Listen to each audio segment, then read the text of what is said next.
Baik, terima kasih rakan tugas kita Muammar dan Atul. Bismillahirrahmanirrahim. Assalamualaikum warahmatullahi wabarakatuh. Selamat pagi dan salam sejahtera Auda. Alhamdulillah bersua kita kembali menerusi rampai pagi dari daerah Pelaid. Seperti biasa kami telah pun menyediakan satu bahan visual yang telah pun disediakan oleh rakan tugas kita untuk edisi hari ini. Namun sebelum itu saya kongsikan dulu satu acara yang akan berlangsung di daerah Pelaid di mana sempena sambutan Hari Alam Sekitar Sedunia, Perpustakaan Dewan Bahasa dan Pustaka Cawangan Seria akan mengadakan aktiviti mewarna. Ianya terbuka kepada muda-mudi yang berusia 12 sehingga 20 tahun dan aktiviti ini akan diadakan di Perpustakaan Dewan Bahasa dan Pustaka Cawangan Seria pada 19 dan 20 hari bulan iaitu hari Sabtu dan Ahad bermula pada jam 9 pagi sehingga 4 petang. Itu dia ada satu acara yang akan diadakan di daerah Pelaid. Seterusnya kita akan beralih untuk mengikuti bahan visual yang telah pun disediakan oleh rakan tugas kita Muhammad Rosli. Silakan.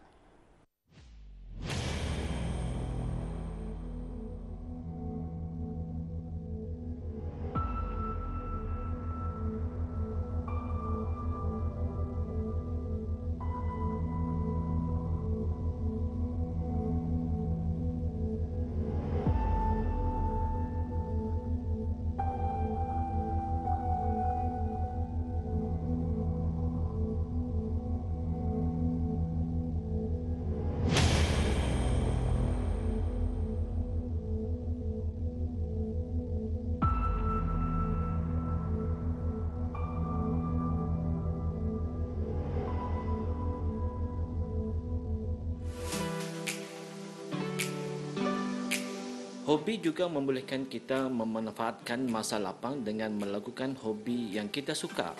Dengan itu, masa kita tidak akan disia-siakan begitu sahaja. Lagipun kita juga dapat mengelakkan diri daripada terlibat dalam kancah sosial. Ilmu pengetahuan merupakan senjata penting untuk berjaya di setiap bidang hobi yang diterokai. Penglibatan dalam apa saja hobi akan dapat menyatukan hubungan silaturahim.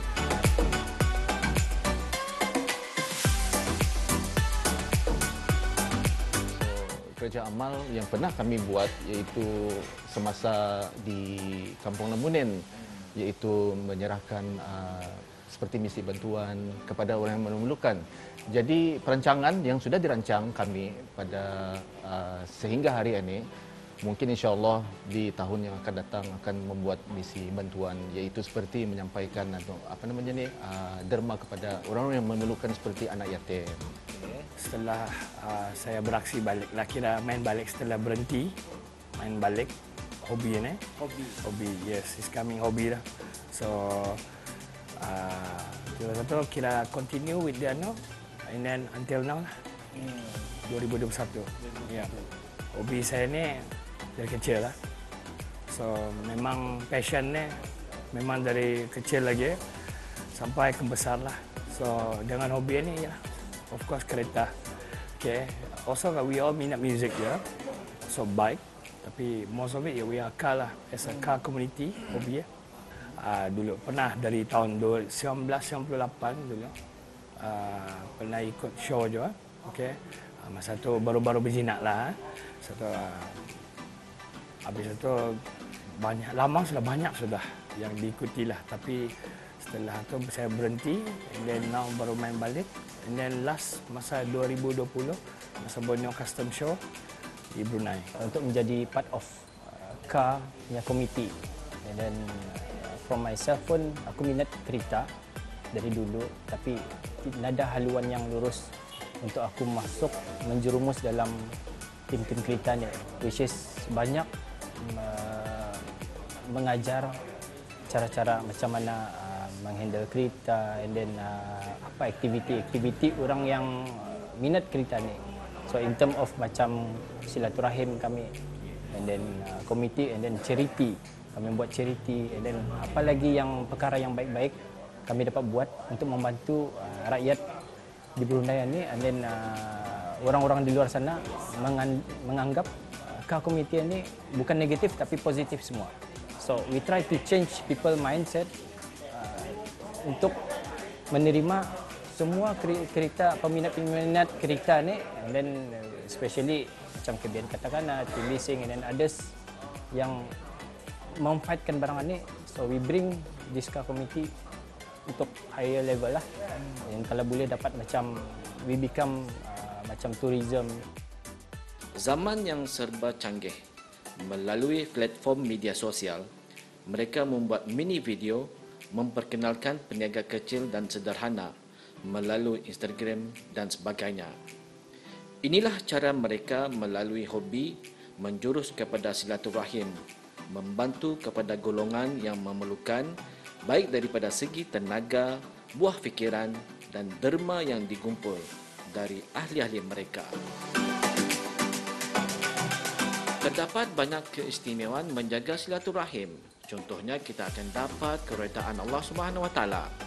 Inilah masa yang tepat untuk memperhalusi perihal adab dan silaturahim.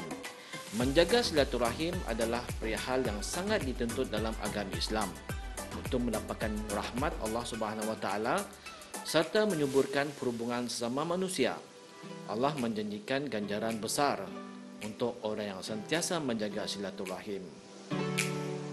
Walaupun pecinta dunia sukan pemotoran ini dari segi kenderaan yang kami gunakan ini, ia based on silaturahim sebenarnya apa. Apabila kami membuat perjumpaan apa, jadi kami sentiasa nyurang saling ingat memperingati each other lah tu and then sentiasa nyurang bercakap dari segi rasional, penyampaian yang baik apa tu. Jadi dengan ada tubuhan macam ni, kami sendiri yang punya keluarga ni nyurang apa ni, macam ada perubahan dari sikap negatif itu jadi ke positif itulah. Kami ada buat tabungan untuk ini, kira yang memerlukan, okey.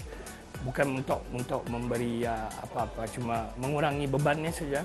And then ada yang kanak-kanak ni ada yang sakit, okey. Kami bantu dia pasal dia ada dream car-nya, okey, because dia minat Nissan GTR. So member kami ada call. So ia sukakan kereta ni.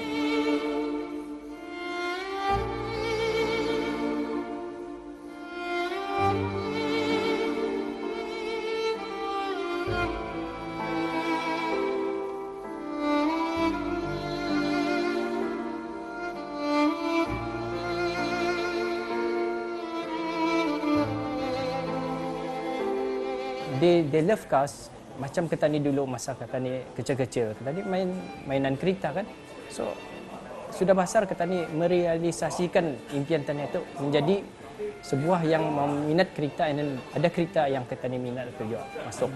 And then kanak-kanak yang akan datang, sure memang dorang akan mainan dorang, and then sudah besar dorang akan membeli kereta yang dorang minat lah. And then kami tidak akan bertindak sendiri. Kami bertindak mengikut siapa yang dalam grup itu, dan kami bawa semua, merangkuli semua, katakanlah ni bincang. Kami nada leader, nada siapa yang bos, nada. So kami satu hati. Kami tah yang ketua, kami yang leader. So kami tah yang membawa sama-sama barang ini untuk bersilaturahim sama orang, membantu orang mana-mana yang susah. Kami cari. And then kalau kami dapat, kami akan bantu, insyaAllah. Itu untuk misi kami lah. And then first of all, kami memang utamakan agama tani lah, agama Islam, dan yang menegaskan dalam hubungan silaturahim ini. Suatu yang utamalah bagi kami silaturahim, and then yang positif. Pelbagai cara untuk dilakukan untuk mengeratkan ukhuwah seperti hobi, sama ada minat yang sama dalam permotoran menghias kenderaan seperti ini. Dari kumpulan kecil hingga ke hari ini, mereka mempunyai matlamat, visi dan misi dalam membuat kerja amal, membantu dari segi tenaga, buah fikiran dan memberi nasihat kepada generasi pelapis agar mempunyai matlamat yang boleh membawa mereka ke arah tuju yang boleh dibanggakan oleh keluarga, masyarakat dan negara. Betapa indahnya ajaran Islam yang sentiasa memberi pedoman kepada umatnya untuk berbuat baik sesama manusia.